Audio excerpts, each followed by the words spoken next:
اخلاق کو بھی بہتر کریں. بلکہ نبی کریم صلی اللہ علیہ وسلم نے تو یہاں تک ارشاد فرمایا، صحابہ کرام سے سوال کیا کہ میرے صحابہ یہ بتاؤ کہ سب سے زیادہ مفلس، مجبور، کمزور، لاچار، جس کا کچھ نہیں، کون ہوگا؟ تو صحابہ کرام نے عرض کیا رسول اللہ صلی اللہ علیہ وسلم، جس کے پاس کھانے کے لیے کھانا نہ ہو، پہننے کے لیے کپڑا نہ ہو، پینے کے لیے پانی نہ ہو، رہنے کے لیے گھر نہ ہو، وہ بندہ مفلس ہوگا، وہ بندہ مجبور ہوگا.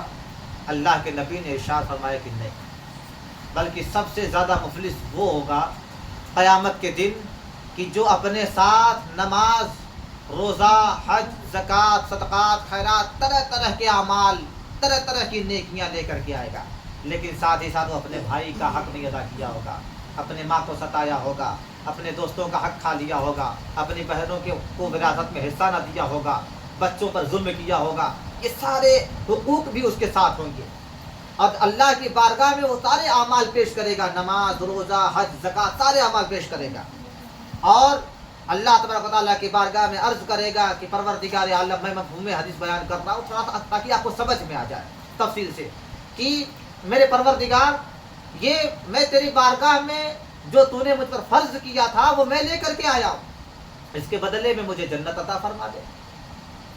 چند لمحوں کے لیے سوچ لے کہ اللہ تبارک و تعالیٰ نے اسے کہا کہ ٹھیک ہے میرے فرشتوں، اسے جنت میں لے کر کے جاؤ. وہ جن لوگوں کا حق اس نے دنیا میں مارا، جن کو ستایا، جن کو تکلیفیں دی، جن کو ایذا دیا، وہ آ کر کے اس کے دامن کو پکڑ لیں گے اور کہیں گے پروردگار عالم، مجھے میرا حق دلا، اس نے دنیا میں میرا حق مارا تھا. ماں آ جائے گی، پروردگار عالم، میں نے اسے پیدا کیا، میں نے اسے اپنا دودھ پلایا، خون جگر پلایا دودھ کی شکل پہ. باپ کہے گا پروردگار عالم، میں دھوپ کی شدت میں باہر جاتا تھا، کما کر کے لاتا تھا، میں ٹھنڈی نہیں دیکھا، گرمی نہیں دیکھا، برسات نہیں دیکھا، جس حالت میں جا سکتا تھا گیا، اور اپنے بچے کے لیے کما کر کے، لوگوں کی باتیں سن کر کے، تانا سن کر کے کما کر لایا، رزق حلال کھلایا. لیکن جب میں بوڑھا ہوا اور اس کی باری آئی کھلانے کی، پلانے کی، میری خدمت کرنے کی، تو اس نے میرا حق مار دیا اور لوگوں کی طرف جانے لگا، اپنی بیوی بچوں کو دیکھنے لگا، اس نے میرا حق ادا نہیں کیا. ماں کہے گی میرا حق ادا نہیں کیا. یعنی کہ اللہ تبارک و تعالیٰ کی بارگاہ میں سب کے سب اپنے حق کی گزارش کریں گے کہ مجھے میرا حق دیا جائے. اللہ تعالیٰ فرمائے گا کہ ٹھیک ہے، آج کسی کے ساتھ ظلم نہیں کیا جائے گا، کسی کے ساتھ ناانصافی نہیں کی جائے گی. اب اس کی نیکیاں اٹھا اٹھا کر کے وہ جن لوگوں کا حق دنیا میں مارتا تھا ان لوگوں کو دیا جائے گا. ساری نیکیاں ختم ہو جائیں گی، حقوق ختم نہیں ہوں گے. اب کیا ہوگا؟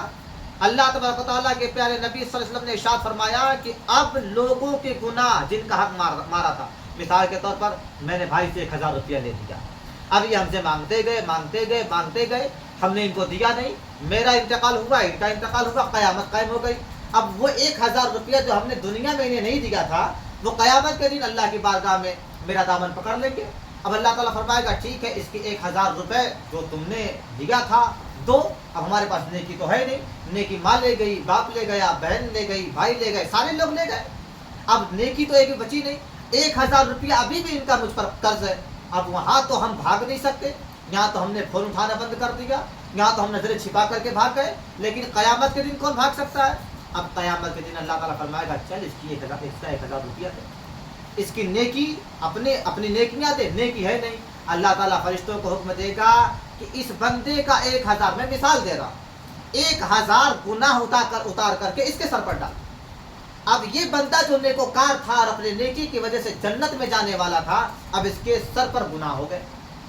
اور وہ بندہ جو گناہگار تھا لیکن دنیا میں صبر کر لیا، وہ بندہ نیکوکار ہو گیا. تو یاد رکھیں، وہ جو دنیا میں لوگوں کے حقوق مار جاتے ہیں، وہ قیامت کے دن حقوق العباد میں گرفتار ہوں گے. اور یہ حقوق العباد اتنا عظیم گناہ ہے، یوں سمجھ لیں کہ جب تک بندہ معاف نہیں کرے گا، یعنی اگر ہم نے بھائی کو تکلیف دی تو جب تک ان سے ہم معافی نہ مانگ لیں اور یہ معاف نہ کر دیں، تب تک اللہ تبارک و تعالیٰ ہمیں معاف نہیں کرے گا. اس لیے میرے پیارے، حقوق اللہ کے ساتھ ساتھ اپنے حقوق العباد کو بھی بہتر کریں، یعنی اپنے اخلاق کو بہتر بنائیں. کسی سے اس طرح بات نہ کرے کہ اس کی ذات کو تکلیف ہو. آپ کی ذات سے، آپ کی بات سے کسی کو تکلیف نہیں پہنچنی چاہیے. ہمیشہ سچ بولا کریں، جھوٹ سے پرہیز کیا کریں. ہمارے گھروں میں معاشرہ، ہمارے گھروں میں ماحول بڑا سخت ہوتا ہے. جھگڑے کا ہوتا ہے، اپنے گھروں کو کول والا ماحول بنائے. بالکل اگر کوئی